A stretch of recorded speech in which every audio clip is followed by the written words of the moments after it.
Assalamualaikum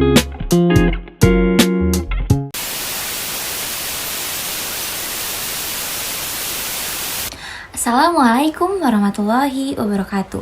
Hai semuanya, apa kabar? Nah, di sini kami dari kelompok 6 akan menjelaskan materi keterampilan mengajar kelompok kecil dan perseorangan yang beranggotakan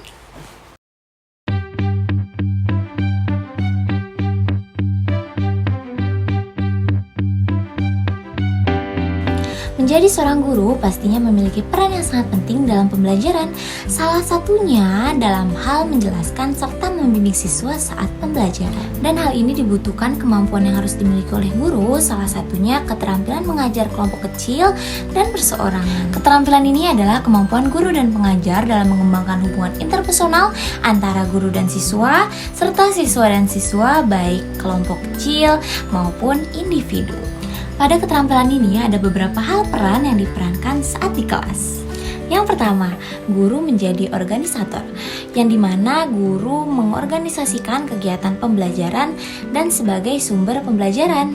Yang kedua, guru sebagai motivator, yang dimana seorang guru dituntut untuk memberikan motivasi dan mendorong semangat siswa saat di kelas. Selanjutnya, guru sebagai fasilitator. Guru memberi kemudahan belajar kepada peserta didik agar dapat belajar dalam suasana yang menyenangkan. Dan yang terakhir, guru sebagai konselor. Guru memberikan bimbingan dan konseling kepada peserta didik. Selanjutnya ada beberapa komponen-komponen keterampilan mengajar kelompok kecil dan perseorangan. Yang pertama, keterampilan mengadakan pendekatan pribadi. Keterampilan ini bisa diawali sebelum pembelajaran, pertengahan, atau akhir saat pembelajaran. Nah, contohnya seperti menanyakan kabar, makanan favorit, kendala dan kesulitan yang dialami murid, dan lain-lainnya. Adapun penerapannya sebagai berikut. Assalamualaikum. Waalaikumsalam.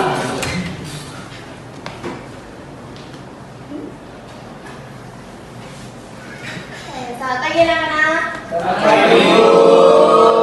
Oke, kita absen dulu ya. Kalau misalnya ibu absen, kalian sekalian jawab hari ini sarapan apa? Ngerti? Siap, Bu. Dari Baskara lagi?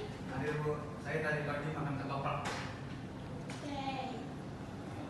Hai Kak Alfaiz. Hadir, Bu. Saya tadi pagi makan bubur kacang hijau. Oke. Sanian ada? Hadir, Bu.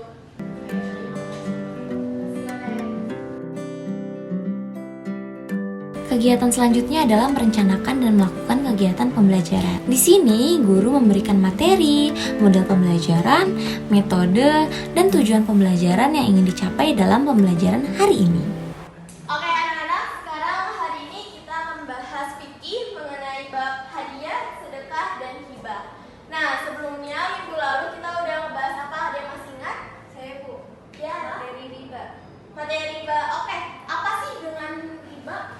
Saya Bu, riba itu adalah tambahan atau kelebihan jumlah biaya utang atau pelunasan utang atau pinjaman. Oke, betul. Sebelum Ibu menjelaskan lebih dalam mengenai hadiah, sedekah, dan hibah, ada yang tahu nggak nih dari tiga ini apa pengertiannya? Saya, Bu. Iya, Haikal. Yang pertama itu hadiah diberikan karena penghargaan atas kesuksesan seorang. Hibah itu diberikan karena sukarela. Dan sedekah itu diberikan kepada orang yang membutuhkan. Oke, betul ya, tepuk tangan dulu untuk Haikal. Hari ini kita akan membahas hadiah, sedekah, dan hibah.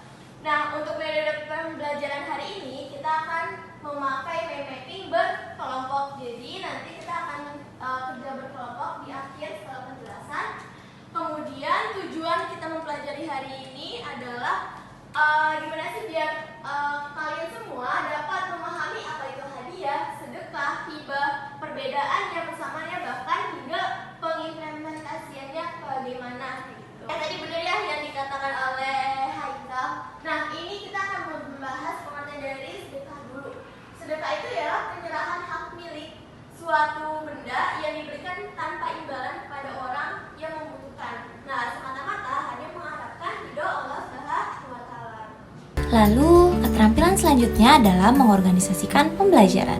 Di sini, guru harus terampil dan kreatif dalam mengorganisasikan kelas agar peserta didik tertarik dalam pembelajaran. Ini yang terakhir bahasanya adalah bentuk hadiah. Yang pertama, siapa yang baca? Bu. Oke, Satrio. Jadi pertama penghadiah itu adalah orang yang memberi syarat. Orang yang beri itu syaratnya orang. Terima kasih untuk Satrio. Oke, selanjutnya di sini ada apa sih persamaan dari hibah, hadiah, dan sedekah? Nah, untuk pertanyaan ini bakal kalian jawab secara berkelompok. Kalian bikin satu kelompok 3 orang. Nah, yang tadi Ibu bilang di awal, bikinnya itu dengan mind mapping. Jadi teman-teman bisa sekreatif mungkin buat bikinnya, gimana entah mau warna-warni atau berbagai macam bentuk, itu dipersilakan. Dibuat seperti ya. Baik, Bu. Ini mana nih kelompoknya? Ini Bu Satrio dan Bayan. Nah, ini kelompok ya. Waktunya 15 menit dari sekarang. Keterampilan terakhir adalah membimbing dan memberi kemudahan belajar. Jadi, guru harus membimbing peserta didik dan menanyakan hal-hal yang sulit dari peserta didik.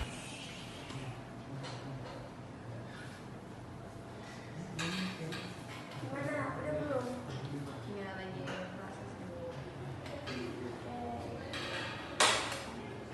Semuanya harus menjawab ya. Iya Bu. Gimana nih? Ini kerja sendirian doang. Saya yang bikin mind mapping, mereka yang mencari persamaannya Bu. Oke. Dibuat sekarang dulu ya. Baik Bu. Ini belum. Dia lagi itu Bu apa? Diskusi lagi diskusi dulu Bu lagi mau dibuat ini. Jangan sampai lewat ya waktunya. Iya Ibu. Waktunya habis ya anak-anak. Wah. Oke, jadi abis ini bakal presentasi berkelompok, berdiri di tempat aja, ngejelasin apa aja yang udah kalian dapat, oke? Baik Baik, Bu. Bu. Dimulai dari kelompok 1. Izin memaparin dari diskusi dari kelompok kami. Coba diperlihatkan dulu gambarnya. Oke, bagus ya teman-teman ya. Ya, jadi hadiah, sedekah, hibah persamaannya itu sama-sama pemberian, terus tanpa mengharapkan imbalan dari kelompok kami. Oke, rukan. Kelompok 1 cantik sekali ya cara buat main mappingnya. Kita lanjut ke kelompok 2. Udah Bu. Oke, coba ditunjukkan dulu hasilnya baru dijelaskan. Wih, harus sekali ya. Persamaan dari sedekah, hibah, dan hadiah adalah wujud kedermawaan yang dimiliki seseorang atau suatu kelompok dalam organisasi. Dan ketiganya diberikan secara cuma-cuma tanpa mengharapkan pamrih dalam bentuk dan wujud apapun. Oke, tepuk tangan dulu. Dan selanjutnya kelompok 3 boleh dilihat dulu. Wih, rapi sekali ya. Baik Ibu, perkenalkan nama saya Satrio dari perwakilan dalam menyampaikan diskusi dari kelompok 3 itu mengenai persamaan hadiah, hibah, dan sedekah, yaitu Tepuk tangan untuk kelompok 3. Kemudian, setelah mengetahui komponen keterampilan mengajar kelompok kecil dan berseorangan, ada beberapa hal yang perlu diperhatikan, yaitu pembelajaran kelompok kecil dan perseorangan diawali dengan mengorganisasikan siswa, sumber materi, bahan ajar, dan ruangan yang akan digunakan. Kemudian diakhiri dengan pembuatan rangkuman, kesimpulan, pemantapan, atau laporan. Yang tadi udah dijelasin bener ya, persamaan dari sedekah, hibah, dan hadiah itu sama-sama diberikan secara cuma-cuma tanpa mengharapkan imbalan apapun. Nah, tadi kan kalian udah bikin mind mapping, udah bagus-bagus banget, kreatif-kreatif. Kalau misalnya emang kalian ada bakat di gambar atau di desain, itu bisa kalian tingkatkan gitu. Apalagi sekarang udah zamannya digital, itu tuh pasti bisa untuk dijual. Baik, karena semua kelompok udah presentasi semua ya. Udah Bu. Sekarang siapa yang bisa menyimpulkan dan apa sih yang kalian dapat pada materi hari ini? Saya Bu. Oke, dari Laila. Ya, jadi hadiah itu adalah pemberian dari seseorang, baik dari keluarga ataupun sahabat. Kemudian sedekah itu Kita tutup pembelajaran hari ini dengan membaca Alhamdulillah. Subhanallah.